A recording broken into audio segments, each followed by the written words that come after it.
susu. Sensasi luar angkasa sekarang di Oreo.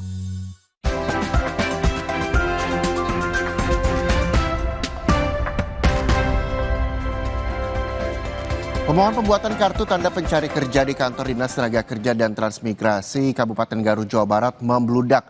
Dalam sehari rata-rata pemohon yang datang mencapai 300 orang yang didominasi lulusan SMK sederajat hingga yang baru tamat sekolah. Pihak Disnakertrans mencatat sejak awal bulan Mei 2025, pemohon setiap hari mencapai ratusan orang. Mereka membuat kartu sebagai salah satu syarat mencari peluang kerja baik di dalam negeri ataupun luar negeri. Untuk mempercepat pelayanan, Disnakertrans menyediakan sebanyak 5 loket pelayanan ditambah petugas konseling lowongan kerja. Pembuatan kartu pencari ini tidak dipungut biaya.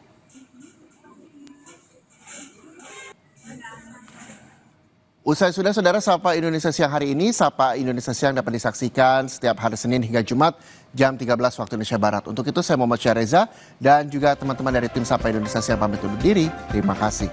Sampai jumpa.